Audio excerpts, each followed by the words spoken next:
I'll just turn on every light in the house. That way maybe I'm seen. Yeah. Maybe I'm seen for this. This Jaguar blanket in case I have a kitty that decides she wants to come with biscuits. Glass of water.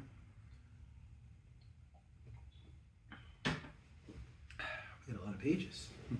Not really. Thursday. Meow. Meow. Thursday, 19 November, 1942. Dear Kitty, Dussel is a very nice man. Just as we had imagined. Of course, he thought it was all right to share my little room. Quite honestly, I'm not so keen that a stranger should use my things. But one must be prepared to make some sacrifices for a good cause. So I shall make my little offering with a good will. If we can save someone, then everything else is of secondary importance, says Daddy. And he's absolutely right. The first day that Dussel was here, he immediately asked me all sorts of questions. Where does the chairwoman come? Or when does the chairwoman come? When can you use the bathroom? When is one allowed to use the lavatory? You may laugh, but these things are not so simple in a hiding place. During the day, we mustn't make any noise that might be heard downstairs. If there is some stranger, such as the chairwoman, for example, when we have to be extra careful. Charwoman, excuse me. I explained all this carefully to Dussel. But one thing amazed me. He is very slow on the uptake. He asks everything twice over and still doesn't seem to remember. Perhaps that will wear off in time, and it's only that he's thoroughly upset by the sudden change. Apart from that, all goes well. Dussel has told us a lot about the outside world, which we have missed for so long now. He had very sad news. Countless friends and acquaintances have gone to terrible fate. Evening after evening, the green and gray lorries trundle past. The Germans ring at every front door to inquire if there are any Jews living in the house. If there are, then the whole family has to go at once. If they don't find any, they go on to the next house. Not only has a chance of evading them no one has a chance of evading them unless one goes into hiding. Often they go around with lists and only ring when they know they can get a good haul. Sometimes they let them off for cash. So much per head. It seems like the slave hunts of olden times, but it's certainly no joke, and it's much too tragic for that.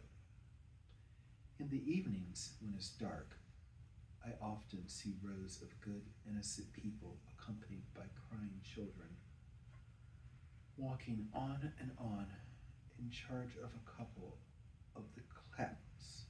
In charge of a couple of these caps, bullied and knocked about, until they almost drop. No one is spared. Old people, babies, expectant mothers, the sick. Each and all join in the march of death. How fortunate we are here, so well cared for and undisturbed. We wouldn't have to worry about all this misery, were it not that we are so anxious about all those dear to us whom we can no longer help. I feel wicked sleeping in a warm bed, while my dearest friends have been knocked down or fallen into a gutter somewhere out in this cold night. I get frightened when I think of close friends who have been delivered unto the hands of the cruelest brutes that walk the earth, and all because they were Jews. Yours, Anne.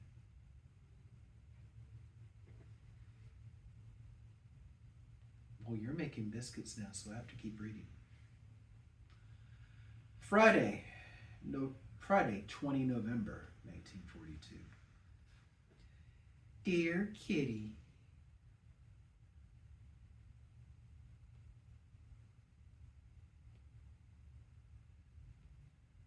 meow, meow, meow. Dear Kitty, none of us really knows how to take it all. The news about the Jews had not really printed through us until now, penetrated through us until now. And though it's best to remain as cheerful as possible, and we thought it best to remain as cheerful as possible, yeah. Every now and then, when Meep lets up something about what happened to a friend, Mummy and Miss Ben Dan always begin to cry. So Meep thinks it better not to tell us anymore. But Dussel was immediately piled with questions from all sides, and the stories he told us were so gruesome and dreadful that no one can get them out of one's mind. Yet we shall still have our jokes and tease each other when these horrors have faded a bit in our minds. It wouldn't do us any good or help those outside to go on being as gloomy as we are at this moment. And what would be the object of making our secret annex into a secret annex of gloom? Yeah, I make it into a secret annex of gloom, I guess. Must I keep thinking about those other people? Whatever I am doing? And if I want to laugh about something, should I stop myself quickly and feel ashamed that I am cheerful? Ought I then to cry the whole day long? No, I cannot do that. No, I cannot do it. Besides, in time this gloom will wear off. Girl, I really hope so. Added to this misery, there is another, but of a purely personal kind, and it pales into insignificance besides all the wretchedness.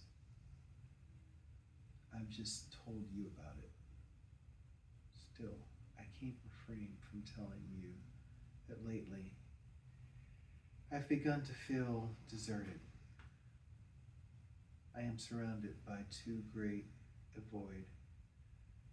I never used to feel like this. My fun and amusements and my girlfriends completely filled my thoughts. Now I either think about unhappy things or about myself. And at long last I have made the discovery that Daddy, although he's such a darling, still cannot take the place of my entire little world of bygone days. But why do I bother you with such foolish things? I'm very ungrateful, Kitty. I know that. But it often makes my head swim. If I'm jumped upon too much, and then on top of that, have to think about all those other miseries, yours and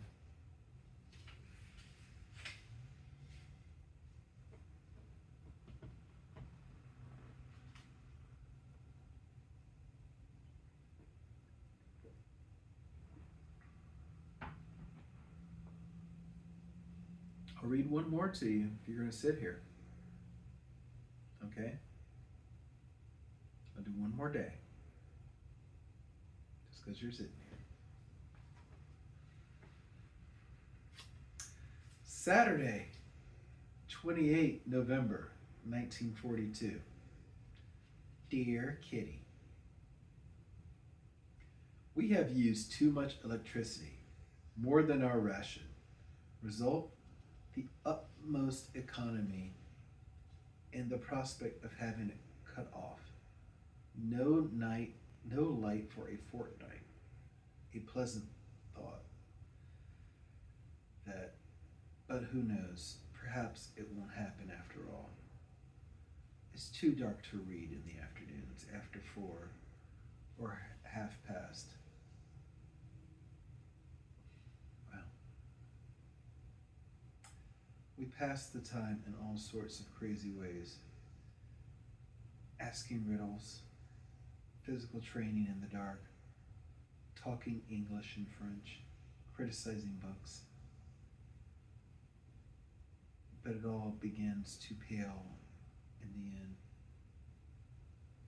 Pall in the end, I guess. Yesterday evening, I discovered something new. Say no peer? Yeah. To peer through a powerful pair of field glasses into the lighted room of the house at the back. In the daytime, we can't allow even as much as a centimeter clink to appear between our curtains. But it can't do any harm after dark. I never knew before that neighbors could be such interesting people. At any rate, ours are. I found one couple having a meal. One family was in the act of taking a home movie, and the dentist opposite was just attending to an old lady who was awfully scared. It was always said about Mr. Dussel that he could get on wonderfully with children and that he loved them all. Now he shows himself in his true colors, a stodgy, old-fashioned disciplinarian and preacher of long, drawn-out sermons on manners.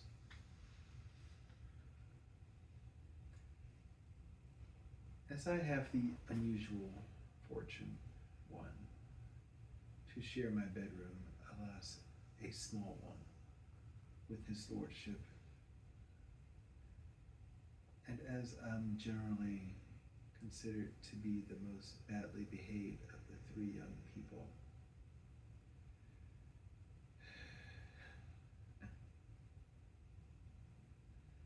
I have a lot to put up with and have to pretend to be deaf in order to escape the old, much repeated tickings off and warnings.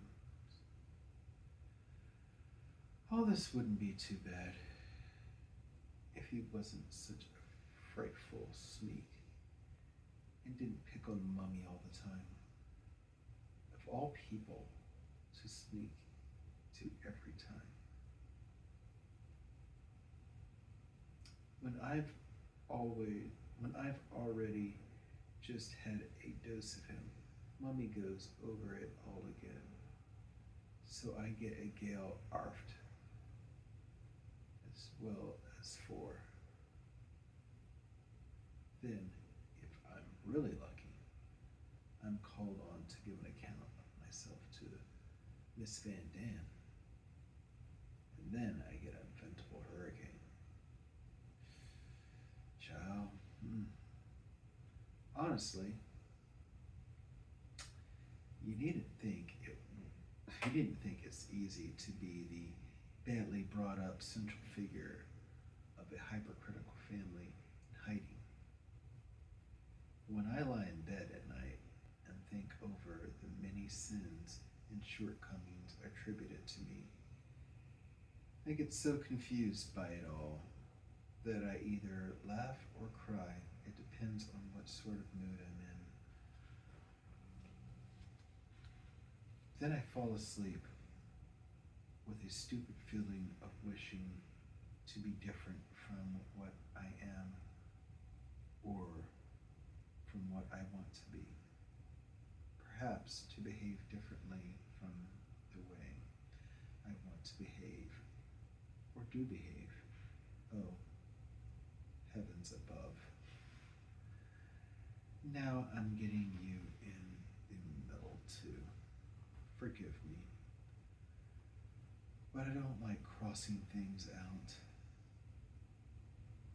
And in these days of paper shortage, we're not allowed to throw paper away. Therefore, I can only advise you not to read the last sentence again, and certainly not try to understand it, because you won't succeed anyhow. Yours, Anne.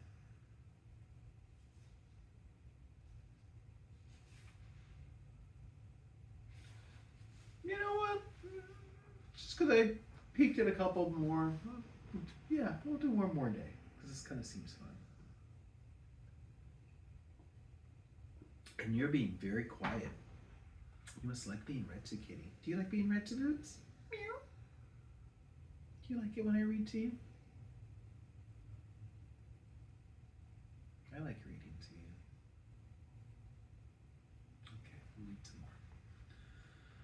Monday, 7 December 1942. Dear Kitty, Hanukkah and St. Nicholas Day came almost together this year. Just one day difference. We didn't make much fuss about Hanukkah. We just gave each other a few little presents, and then we had the candles. Because of the shortage of candles, we only had them aligned for 10 minutes.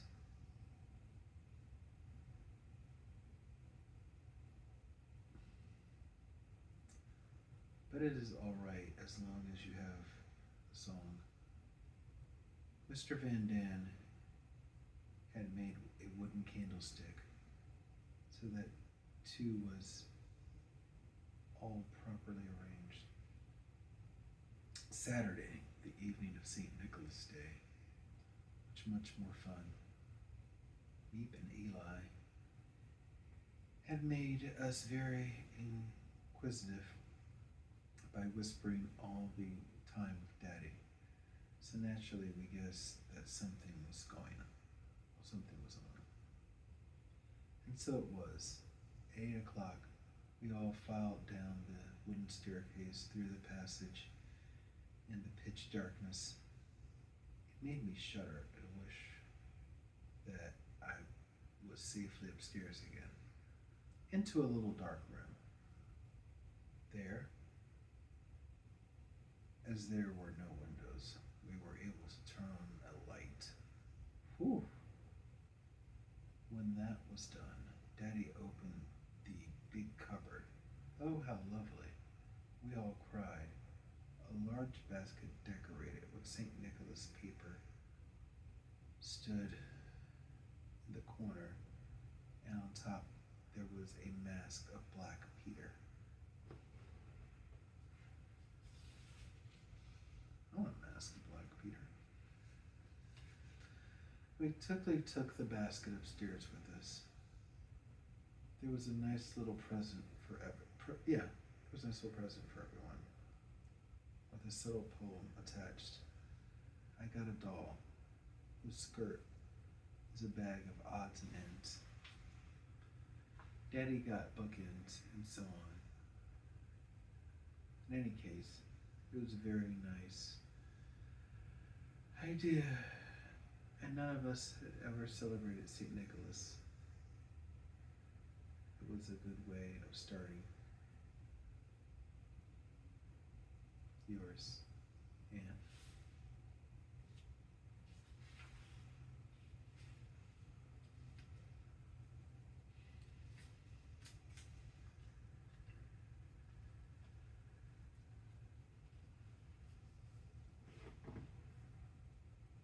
Let me turn off the, are you gonna let me turn off the camera now? Can I go turn off the camera?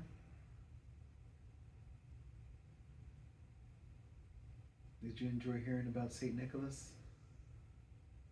I guess it's their version of Christmas, just not on the 25th. You know?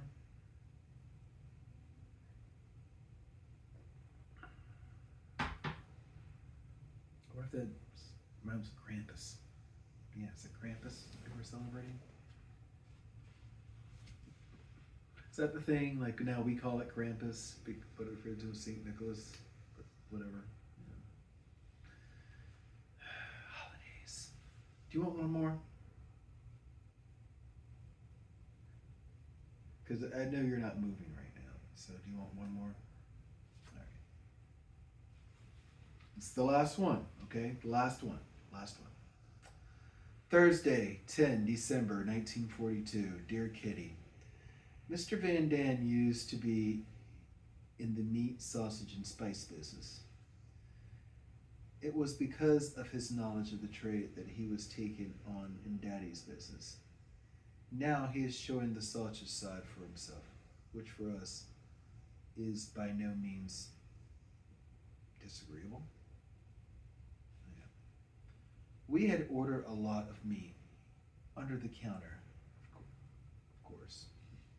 Under the table, under the counter, yeah, of course, for preserving in case we should come upon hard times. It was fun to watch. First, the way the pieces of meat went through the mincer 2 or 3 times, and how all the accompanying ingredients were mixed with the minced meat. And then how the intestines were filled by means of a sprout to make the sausage. We fried the sausage meat and ate it with sauerkraut for supper that evening. But the Gerdeland sausage had to be thoroughly dried first, so we hung them over a stick tied to the ceiling with string.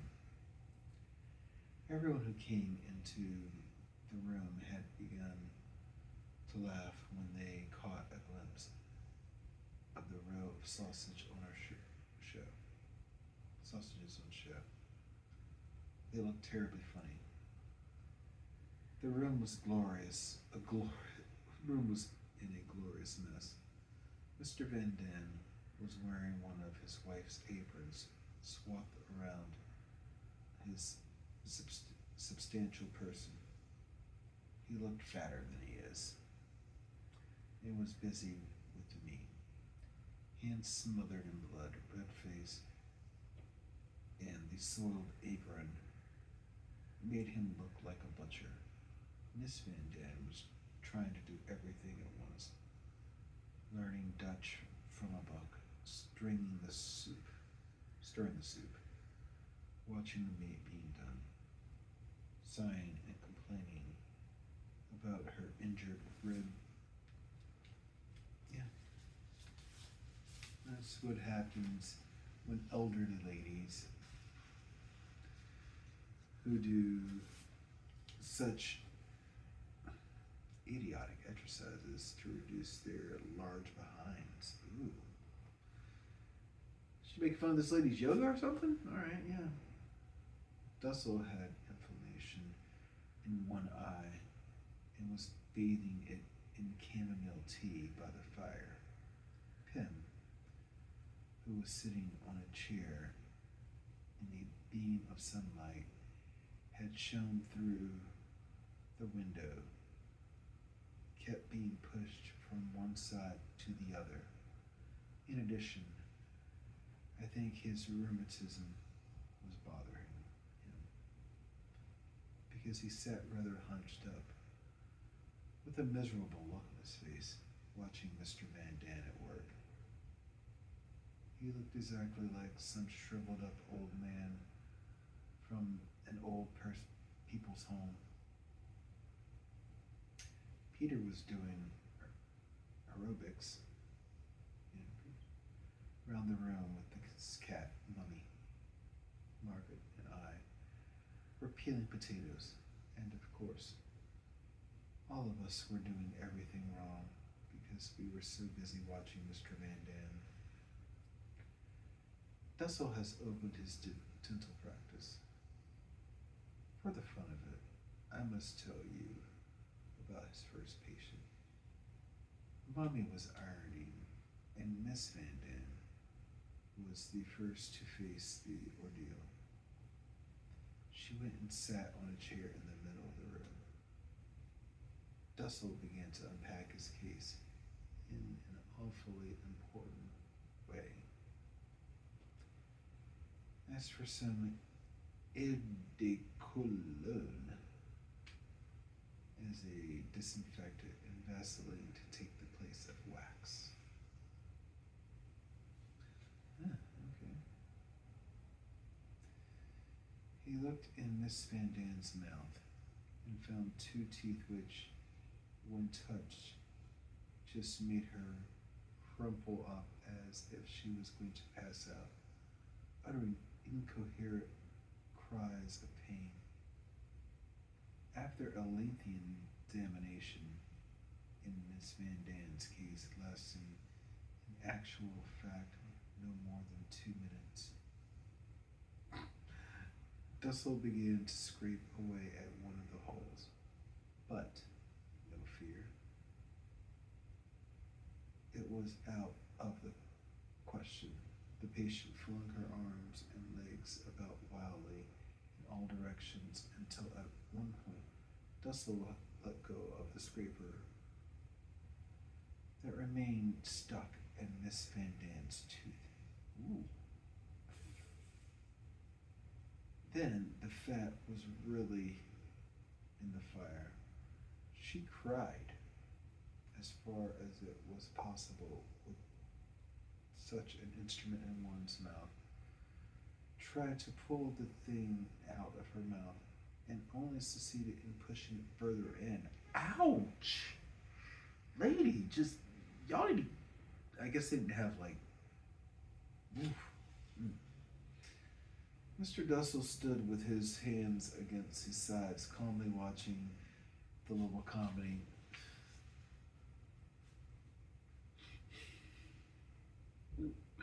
The rest of the audience lost all control and roared with laughter.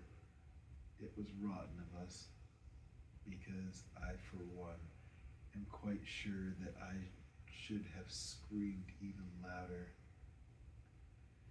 After such turning, kicking, screaming, and calling out, she got the instrument free at last, and Mr. Dussel went on with his work as if nothing had happened.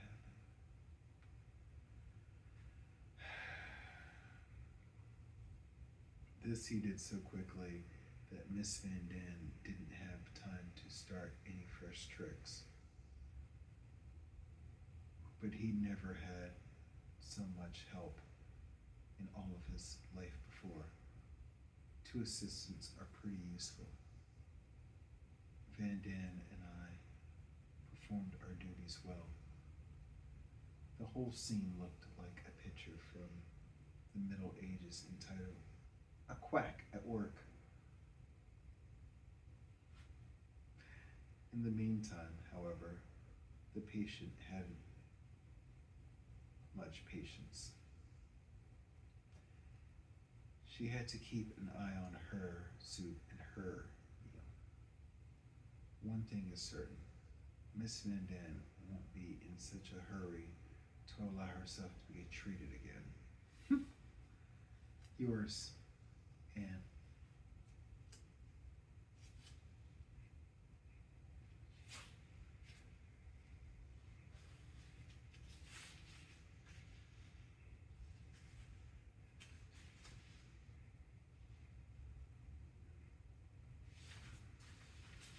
Oof.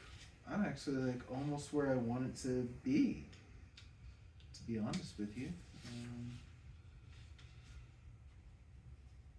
and I know you're not moving, so Sunday, 13 December 1942. Dear Kitty, I'm sitting cozily in the main office looking outside through a slit in the curtain. It's at it is dusk, but still just light enough to write to you. It is a very queer sight as I watch the people walking by. It looks just as if they are all in a terrible hurry and nearly trip over their own toes. Which cyclists, now one simply cannot keep pace in their speed. I can't even see what sort of person is riding on the machine. The people in this neighborhood don't look very attractive. The children, especially, are so dirty you wouldn't want to touch them with a barge pole. Real slum kids with runny noses. I can hardly understand a word they say. Yesterday afternoon, Margaret and I were having a bath here, and I said, suppose we were to take the children who are walking past one by one, hoist them up with a fishing rod, and give them each a bath, wash and mend their clothes, and then let them go again. Then Margaret interrupted me. By tomorrow, they would look just as filthy and ragged as before. That's sad.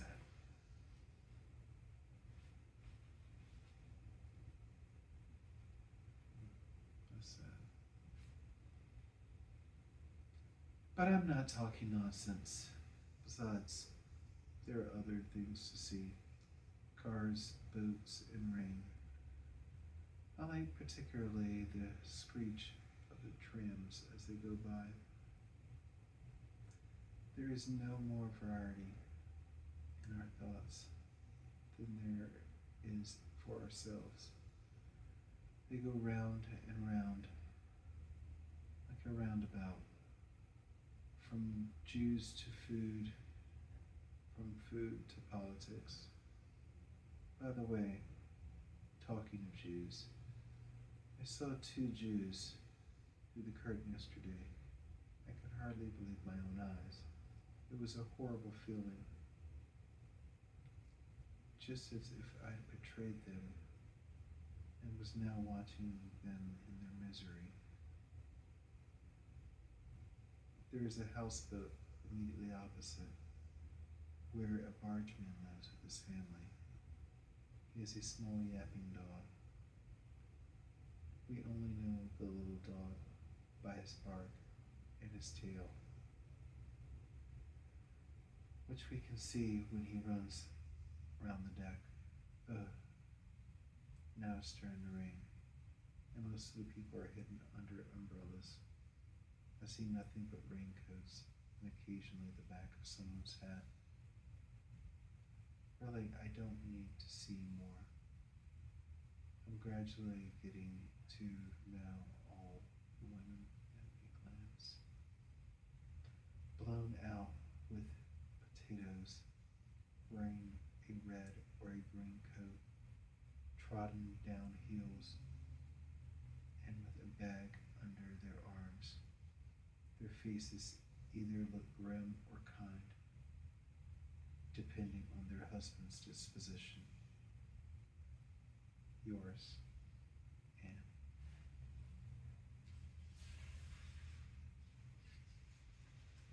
Are you gonna let me get up now? You're like, you were never getting up. You're gonna finish this book tonight.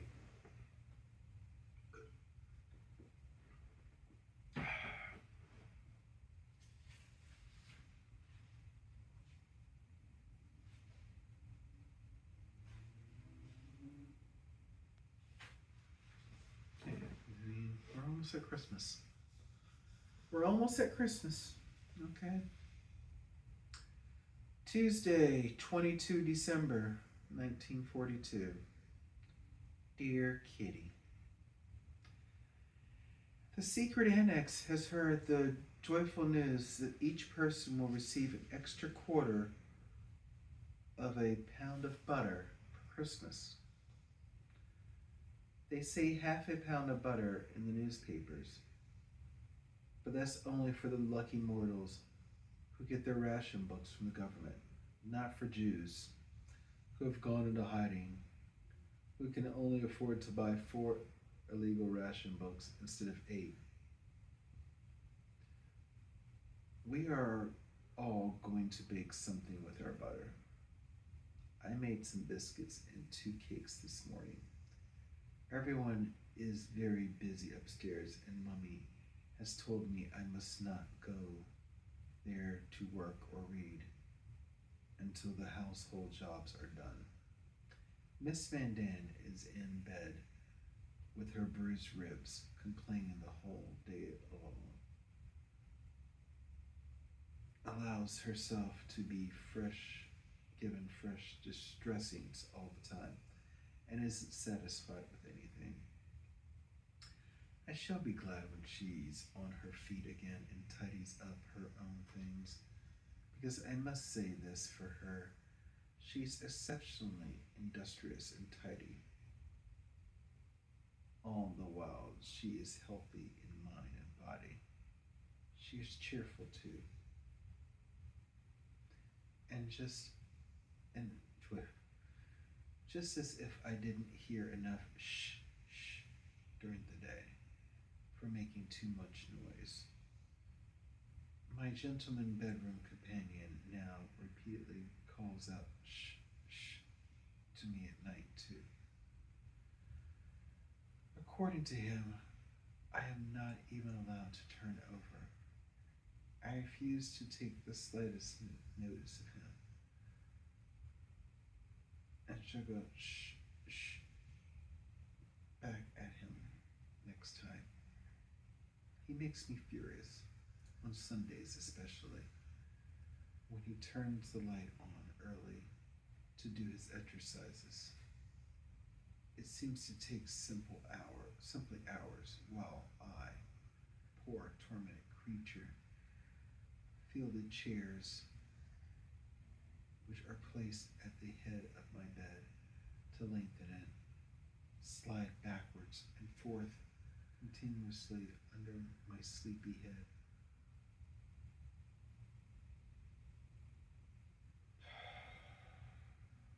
When he has ended with a couple of violent arm-waving exercises to loosen his muscles, his lordship begins his toilet. His pants are hanging up, so to and fro he must go and collect them. But he forgets his tie, which is lying on the table. Therefore, once more he pushes and bumps past the chairs to get it. But I won't bore you any longer on the subject of old men. It won't make things any better, and all my plans of revenge, such as disconnecting the lamp, shutting the door, hiding his clothes, must be abandoned. Oh, I love this girl. Must be abandoned in order to keep the peace. You know, forget peace. Just unplug the stuff. Yeah, make war. I get you, girl. Ooh, sorry. Oh, I'm becoming so sensible. One must apply one's reason to everything here. Learning to obey, to hold your tongue, to help, to be good, to give in. And I don't know what else. I'm afraid I shall use up all my brains too quickly. And I haven't gotten so many oh very many, then I shall not have any left for when the war is over. Yours, Anne.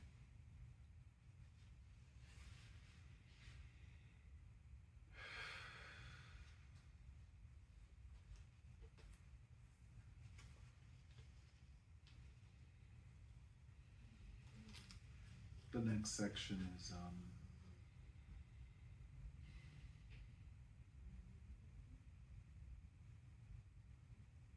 I've actually seen it quoted quite a few times lately.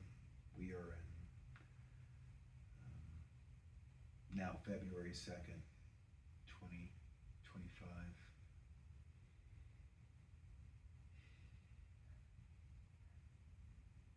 So just a few weeks after, yeah, I've seen this quoted lately based on current events.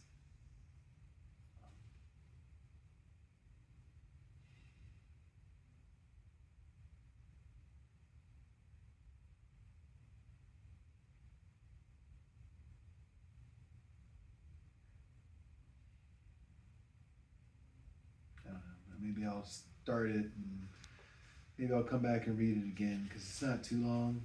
You know, I kind of wanted to give this own thing, but Kitty's not moving. Kitty thinks that it's nap time, don't you, Kitty? Are you comfortable, Kitty? All right.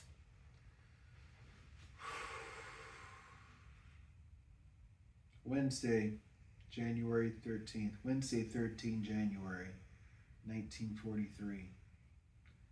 Dear Kitty, everything has upset me again this morning, so I wasn't able to finish a single thing properly. It is terrible outside. Day and night, more of those poor miserable people are being dragged off with nothing but Rudchick and a little money. On the way, they are deprived even of these possessions. Families are torn apart. The men, women, and children are being separated. Children coming home from school find that their parents have disappeared. Women return from shopping to find their homes shut up and their families gone. The Dutch people are anxious too. Their sons are being sent to Germany. Everyone is afraid.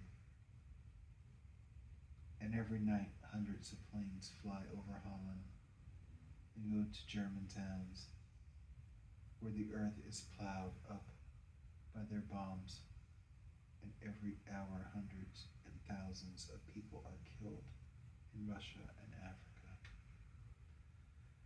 No one is able to keep out of it. The whole globe is waging war, and although it is going better for the Allies, the end is not yet in sight. As for us, we are fortunate. Yes, we are luckier than millions of people.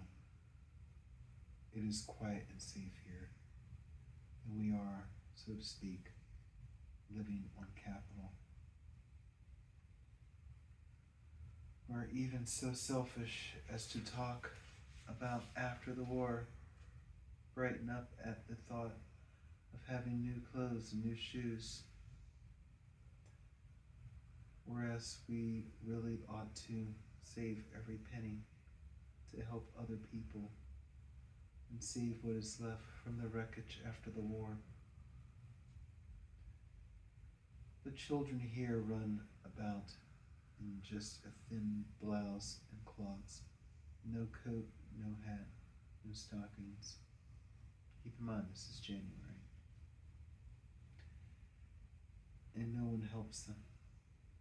Their tummies are empty. They chew an old carrot to stay the pangs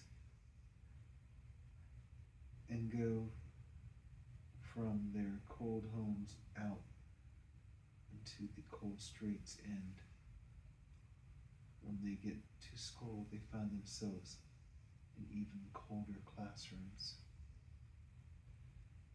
Yes, it has even got so bad in Holland that countless children stop the passersby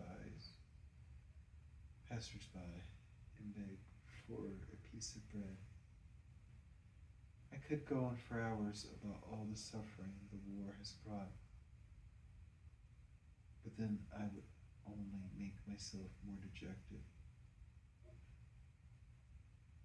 There's nothing we can do but wait as calmly as we can until the misery comes to the end. Jews and Christians wait. The whole earth waits. And there are many who wait for death.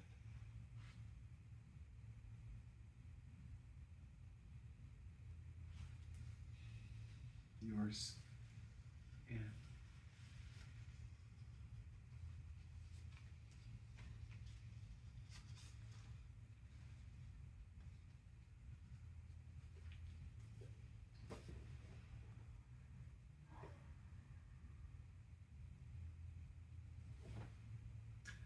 Okay, you're gonna hate me, but I gotta get up and turn off the camera.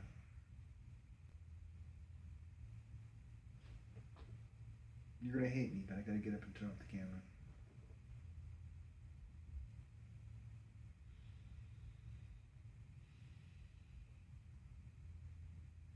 I really do.